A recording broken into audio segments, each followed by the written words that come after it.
Hey, I'm Jack River and this is To Rebel in the Times. This episode was recorded on both Yuin and Bundjalung countries.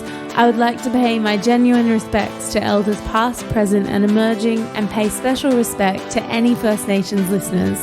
This podcast is my chance to have a slow conversation with people who are shaking things up in their industries and making their own roadmap in uncharted territories, to talk to them about how they're taking the more rebellious route in these really big times we're living in. One of these people is Keita Alexander. At the age of 23, Keita is a recording artist, surfer and a really good friend of mine. But most importantly, she's also a mother to a little guy called Vali. Call me obnoxious, but Keita is one of the few young mothers I know making Australian pop music and talking about both things at the same time, being a mum and being an artist. It might not sound that complicated, but being a young woman in music myself, I've found that motherhood really isn't something that's talked about that often in our industry.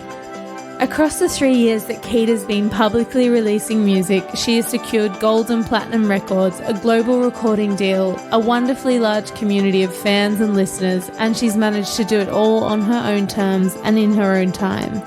What you're about to hear is a conversation Keita and I often have very privately, but we both feel the great importance of bringing it all into the light. Keita, my love, welcome to Rebel in the Times, my experiment in making a podcast about people who are doing incredible things in their industry.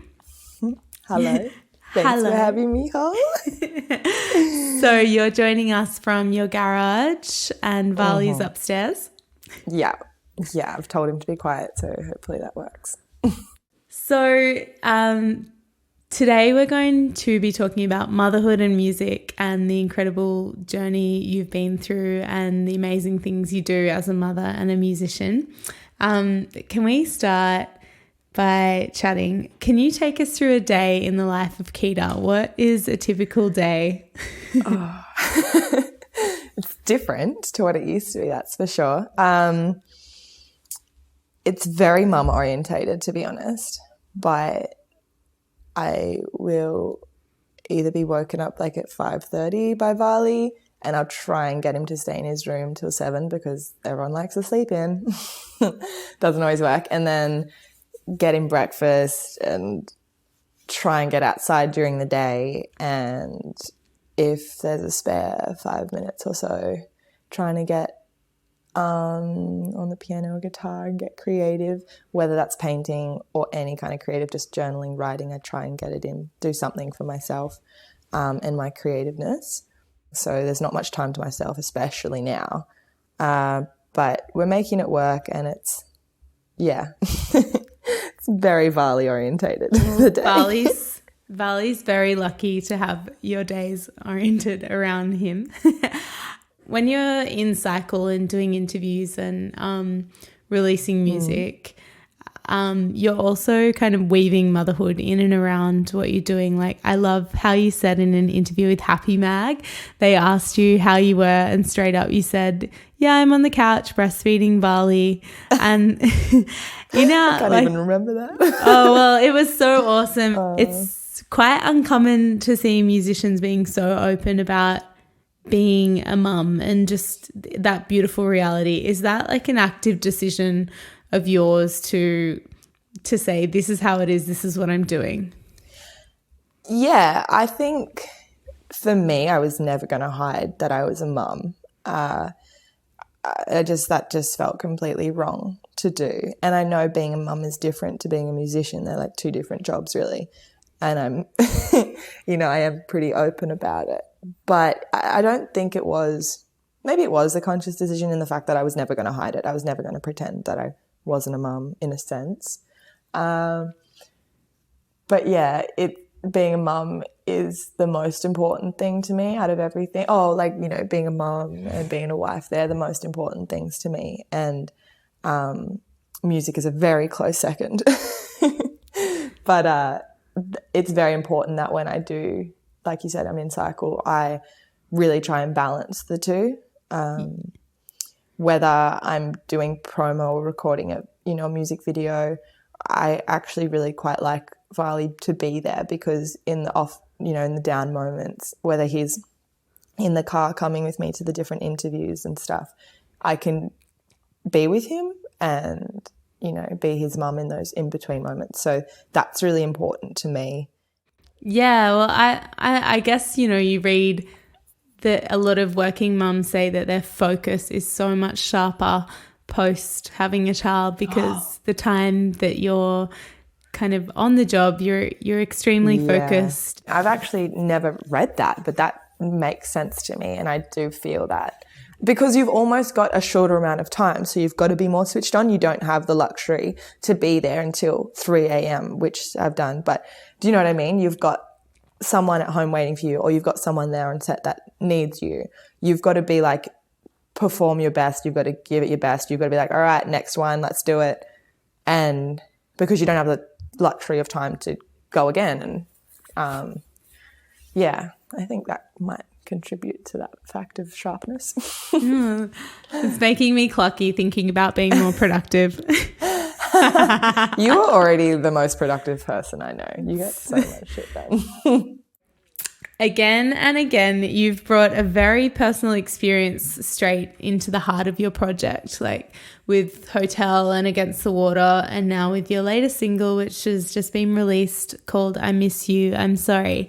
And I know, many artists do this, and we all put our personal stories into music, but I feel like your stories and your songs are especially personal. And is that something that you kind of naturally do, or are you kind of compelled to tell such a personal story through your art?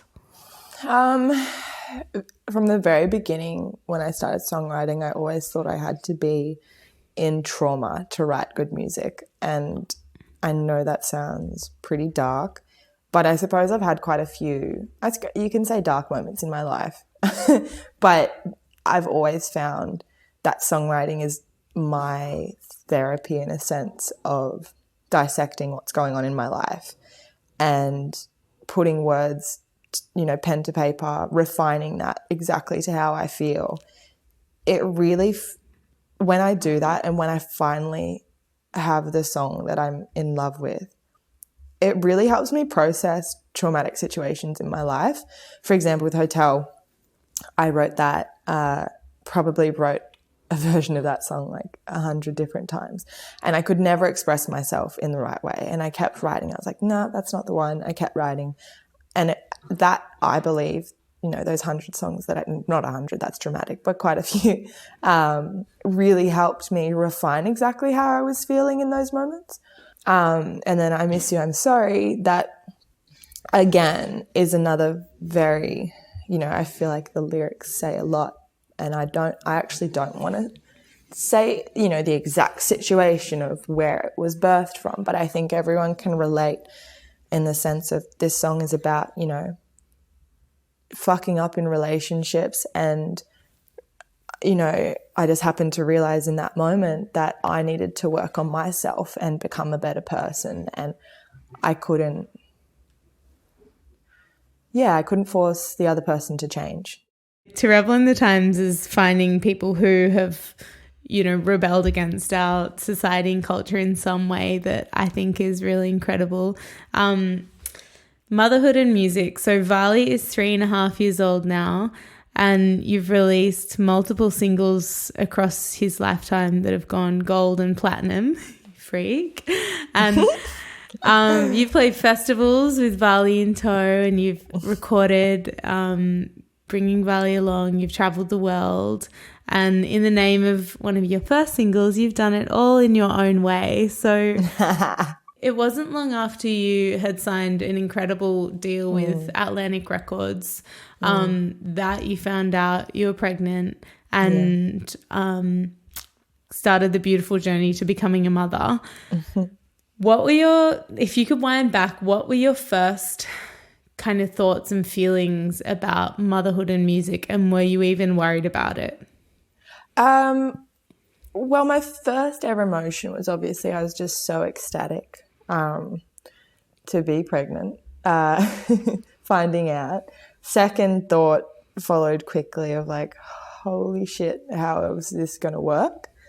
And to be honest, throughout the whole pregnancy, I thought I was going to be the kind of mum who went straight back into work, who got straight back into it. I found a balance, you know. I don't know what that balance was going to be, but literally right up until the day before I gave birth, I was still brainstorming ways of like, how's this going to work? Like going straight back to music, going straight back to writing, going back overseas, until I gave birth and I held him in my arms and like everything changed. I was like, oh my God, okay, you're my first priority.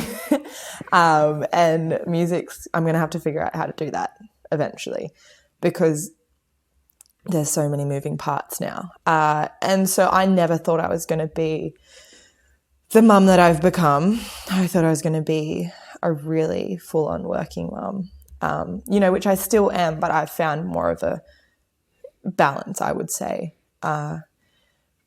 But yeah, look, I never really knew how it was going to work, or how my, you know, like I said, my emotions and my feelings towards motherhood changed as soon as I gave birth. So figuring out how to do it was impossible in a sense, because it changed so quickly. And then from then, I've really just had to take it step by step in what was going to work for my family and I, and my music team and my music career. Yeah, and which is it's like, never been a straightforward answer, and it still isn't. Yeah, and that's why we're talking today, is because you're literally creating your own roadmap and your own career that I certainly haven't met. You know, I'm a musician, I'm 28, and I haven't had many conversations about motherhood and music, especially, you know, pop music or that kind of realm that we're sitting in and talking about. So like at that time and across, you know, the kind of earlier years, were there any other women in the industry or pathways that you could look to? Or was it pretty like, oh my God? Yeah. So first feeling was like, I felt pretty alone. There was no one in our field, our kind of level that, you know, in Australia that I could look to, or I could ask for, you know, advice from. But I remember asking you, I was like, who can I like look up to? Who can help me figure out this road, this journey that I'm on? I remember you were saying that Group Love, they're both in the band, they've had a kid. And I'm like, yeah, great. That's actually a really good example. I remember asking our friend Lisa Mitchell, I was like, can you think of anyone that I can look up to? Because obviously, you know, pop stars, Pink, Adele, who else, you know, a lot of, freaking Justin Timberlake, a lot of men in music can have kids quite easily because their wives, you know, are either at home or whatnot, maybe traveling with them. But in my situation, I'm in love and I'm now married to Owen, who tours himself on a completely separate world tour. And so, you know, he's by the beach in sunny locations and I live a city life. I'm like, how is this going to work? So, you know, and a lot of people are like, oh, but Queen of the Stone Ages, they do it, or a lot of men, there were, you know, a lot of men examples. But for women, unless you're at the top and you can afford babysitters to travel with you. You got a sick private jet like Cardi B. Exactly. Like I couldn't relate to that. And I'm like, well, I'm not at that level. I don't have that kind of money. How am I going to make this work? Or like thinking, okay, what friends can I have on the road possibly? Who can I support that would look after my child while I play, or who could support me, who might look after my kid? But so totally, and they're really cool ideas that we should definitely explore in the future. Can we? I know, but then like, you know, friends that I possibly might be able to support on tour, I'd feel this weird guilty thing of like, they want to practice and have downtime before they play. They don't want to be on, you know, on kid duty looking after my kid right before they go on stage to work. So I was like, but there's so many moving parts and there's so much to think about. And I still haven't figured it out, but I'm just going step by step. I'm sorry if I got off topic there. But. No, that's all so incredible. And Okay. I feel like you will be the role model for so many young musicians in Australia and across the world to even know that it's possible to have a baby and be a musician, which is such a strange occupation, and a lot of people don't realize how much traveling and traveling late night costs, leaving your family. We just don't talk about it that much, and putting a baby in the mix is so next level. So for me, you've been such a huge inspiration in being able to even talk about it with myself and think that I can have children and have a career in music. So yeah, it's very special and good.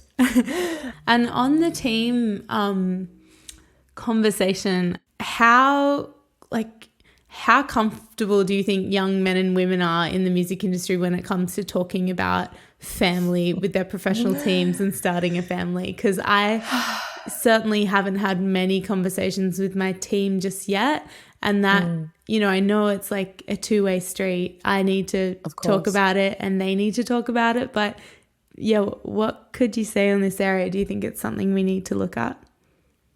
Yeah, to be honest, with my team, and I think with a lot of teams, this isn't a common thing that women in music have kids. Honestly, I feel like the only other person that I could relate to, but I don't know personally, is the lead singer of the Middle Kids. Hannah. But really, there's not, our teams haven't even really been exposed to this. They don't really know how to approach women having children in this industry. Because it's been such a taboo thing, right? Yeah, like an unspoken taboo, because being a musician requires so much dedication and your 100% attention. And anything else that might take away from that really can jeopardize your team's attention towards your project, because obviously, they want to see you create good music, but we also need to make them money. And, a lot of this does come back to money and attention to detail as a musician. And this is every job too, to a degree. We need to be 100% in it. That, the mold that is society really is the current kind of system. Yeah, the current system is you've got to be 100% into what you're doing. Otherwise, there's going to be someone younger with more attention than you who can take your job, who can have that attention, who can have that that drive and that,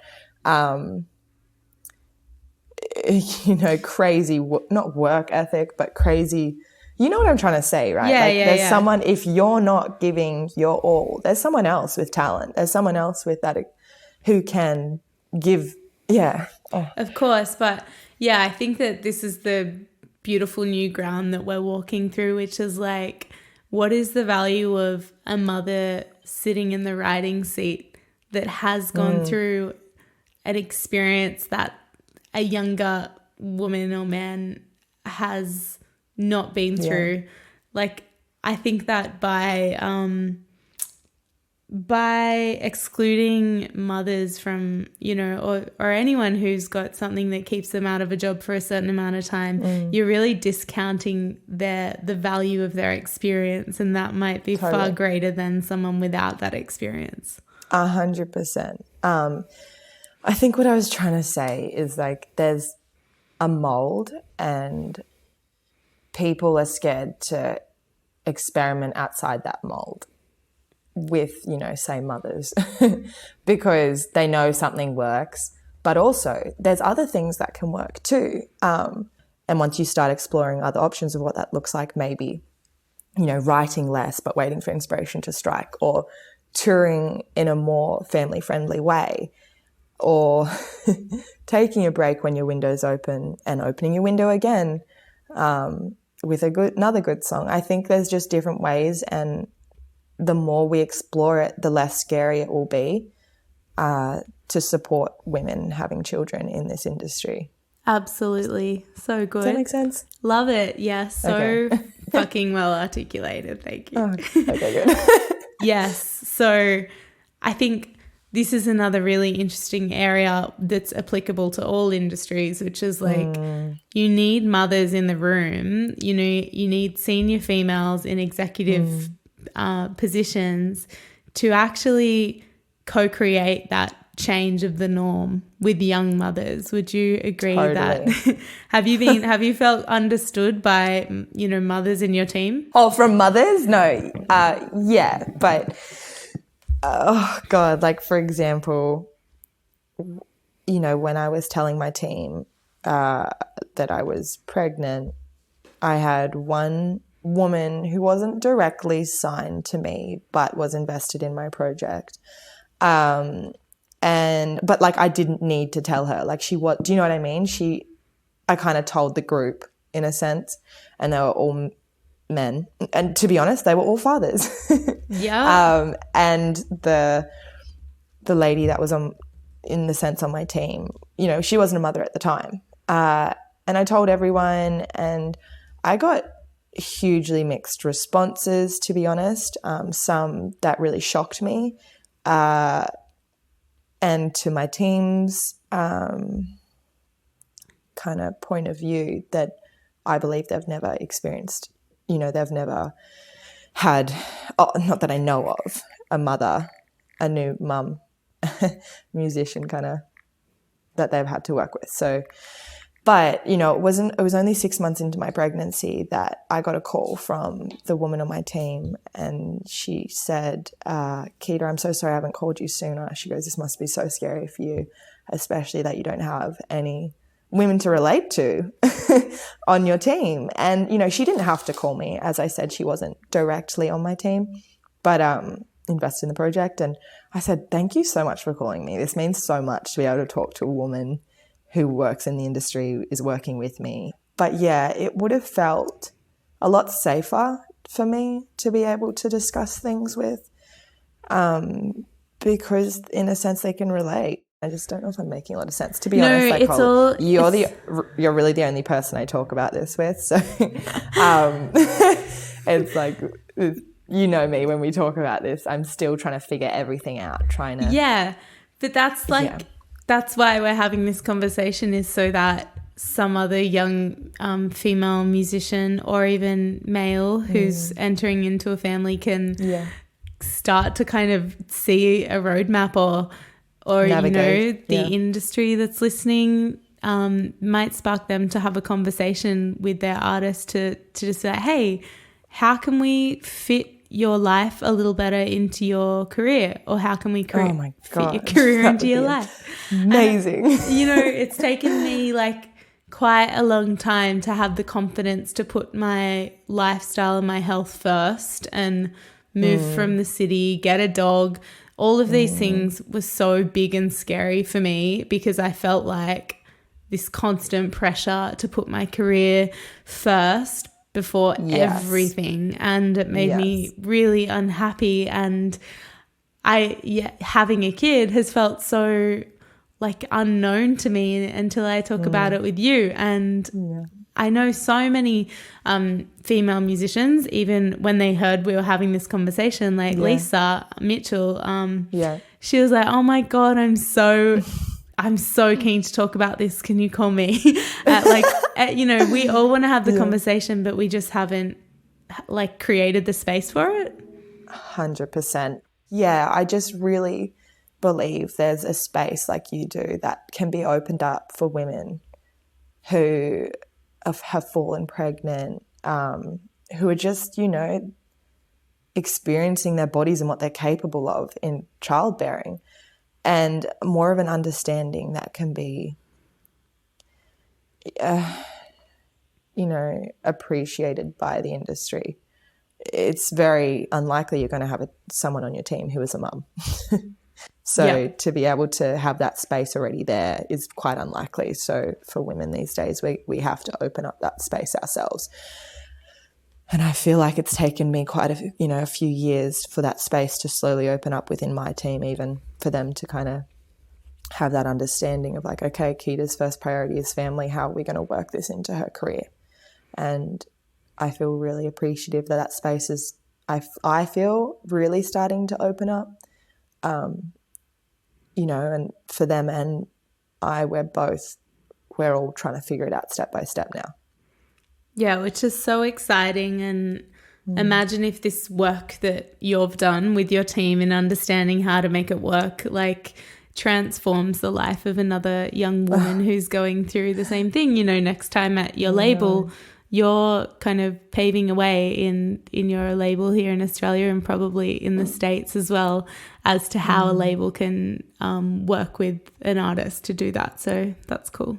And thanks, Hole, for opening up the conversation just for us. And because, I probably would never have kind of gone out of my way, because I'm not, I don't know, you've got all the right questions, and I'm really grateful that you're opening up this space for us to have this conversation that might, even though we have it quite regularly on the phone privately, now for this to be available for other women is really special. So thanks, Hole. Oh, no, thank you. And I reckon it's such a really, we've spoken about it many times. We could really work on some incredible, simple resources for teams to talk about. Putting lifestyle into music a little more. Because Totally. I'm going to need it in a few years, bitch. Okay, so over the last few years, and even before that, you've clearly embraced motherhood and your personal life on social media, and given people access to the reality of this journey. And I think that we are really like the first generation that are seeing mothers of all different types. We're seeing their lives, and they're talking about pregnancy and motherhood, and as women we're talking about periods and hormones and stuff. Like Grimes, I don't know if you follow her on Instagram, but she made a post about pregnancy describing it as a very feral and warlike state of being. What? I didn't see that. It's pretty amazing. And we've seen Beyonce's Homecoming and Beyonce being and these are really like the first celebrities that are showing us what it is to be a mother and a celebrity and a human. And a human. Totally. So in that process of posting about your life, are you doing that consciously to give a really real look at things? Like, how do you feel about that? I think going back to the start of our conversation, I never wanted to hide it. But now sharing that, it's a conscious thing of like, this is giving people an insight into the real me. And, as a woman in the industry, I have been told that that you want to be a woman that other women want to be, and you want to be a woman who's desired by men. And, but I think being a mum, I can be those things still. Doesn't have to be one way to be that, to be relatable or to be, it's a weird kind of thing. But I think normalizing, motherhood in a sense, in a work-life balance is really crucial to this becoming a more talked about subject. And I think for me, sharing my life has been actually a real benefit for my career, because I've become more relatable in a sense. And the audience that I'm now connecting to is an audience that I really, really appreciate, because they appreciate who I am. And they're not appreciating a fake image of me of, if you know what I mean. I think a few people were a bit scared that might jeopardize my career and my team. But it's actually, I feel, maybe done the opposite. It's really helped. Final big question. If you could change anything for the next generation of mothers and young women in music, what do you think you would change? If you're thinking back to when you started music, all the things you've been through, what's one thing that you might change? if I could control people, if I could control people, what I would change is the industry having some kind of protocol, not protocol, it sounds too sterile, but like some kind of conversation that happens really early on with women and men in the industry about having a family, and that they support it. You know, maybe not every label or team would support it. I don't know, but, you know, that conversation really on. Like, we know you're young and we know you're going to have a really successful career, and we want to support when you might want to have a family. So please, when you're thinking about it, let us know. Let's have a conversation about it. Like that, those two sentences, I'd be like, oh my God, I feel safe to talk about this with my team.